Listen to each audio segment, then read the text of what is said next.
patnubay at gabay ng magulang ay kailangan sa mga batang manonood. Maghihintay sa'yo, maghihintay ako.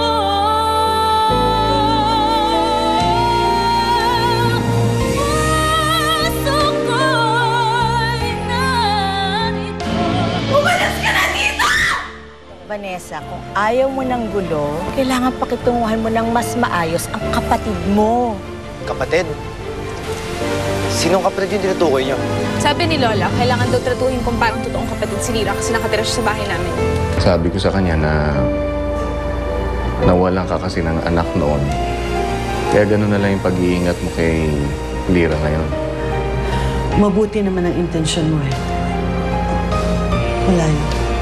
Kaya ako pupunta sa kanya ngayon kasi baka sakaling bumalik ang nararamdaman niya para sa akin kapag nalaman niya ang anniversary namin. Sana nga po, Mama Roxanne.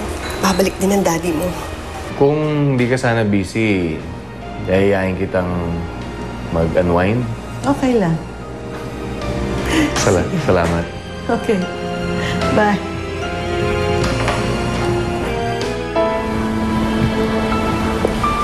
Bakit mo pa tinaboy si Prince? Bakit hindi? Eh, hindi naman ako yung pinuntahan niya. Si Lira yung gusto niya makita, okay? Gamitin niya lang ako. Alam mo, magagamit ka kung magpapagamit ka. Pero pwede mo naman baliktarin eh. Siya ang gamitin mo. Paano ko gagawin yun? Diba sabi mo gusto mo saktan si Lira? Hindi ba sila ni Prince? Oo, parang gano'n na nga. Eh, yun naman pala, diba? Alam mo kasi, may mas masakit pa kesa sa pisikal na sakit lang. Mas masakit kapag puso ang sinaktan mo.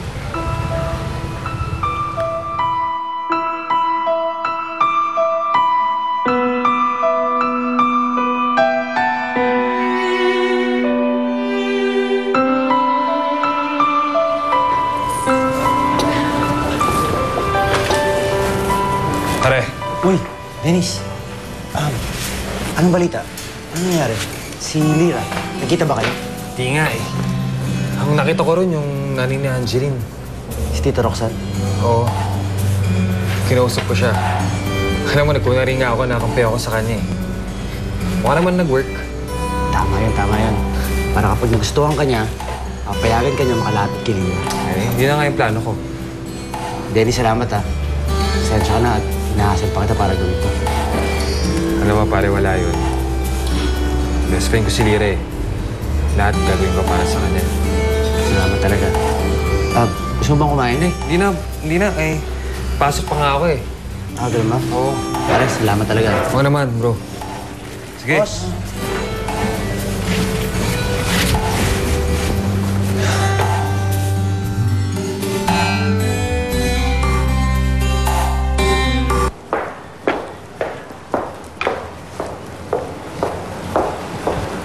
Maggie, nasan mami ko? Ay, umalis po. Umalis. Si Lira. Ay, nasa taas po. Vanessa, pwede po ba mag-request? Ano, babalik ka na naman? Ay, naku, hindi po yun. Kung pwede lang po sana, huwag niyo na pong awayin si Lira kasi mabait po siya. Promise, kawawa naman po kasi. Mabait. Opo. Sige. So, ikaw na lang awayin ko. Ay, hindi ho. Ay, nagre-request lang naman ho ako. O, sige, ganito na lang ho. Hindi niyo na ho ako awayin. Si Lira na lang ho awayin niyo. Okay? Sige po, ma'am.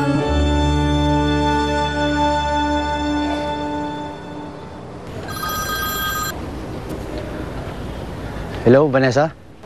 Hello, Prince. Nagbago na isip ko. Ha? Wala ditong mami ko.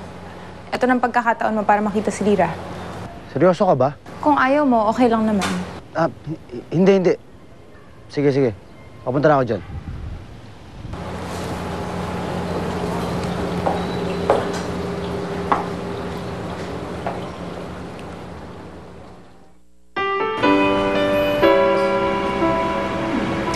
Leo.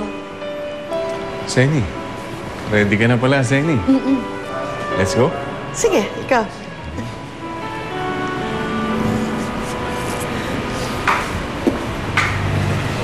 Anong ginagawa ng babae niyan dito?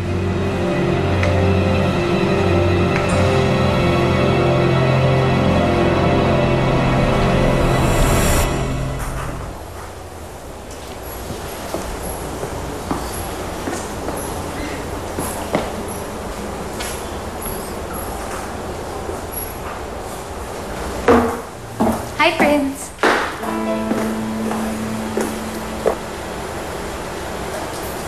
Vanessa? Kanina ka pa? Hindi naman. Si Lira. Sandali. Maggie? Ay, po. Maggie, pakitawag mo nga si Lira sa taas. Okay po. Vanessa, salamat Pinayagan mo ako makapagkita kay Lira.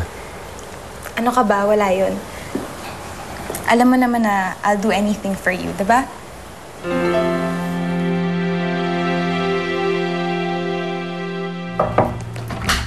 Lera, si Sir Prince sa baba. Ha? Ay, oo. Ay, nandyan talaga siya. Si Ma'am Vanessa pa nga mismo ang nagpatawag sa imo, eh. Talaga? Sige. Ano meron? Hindi ko alam. Hindi nga siya galit, eh. Nagtataka nga rin ako. Matagal ba si Lira? Ba't ka ba nagmamadali? Vanessa, bakit ka pumayag na makapagkita kay Lira? Wala lang. Gusto ko lang bumawi sa'yo. Halika, ayusin natin tong damit mo.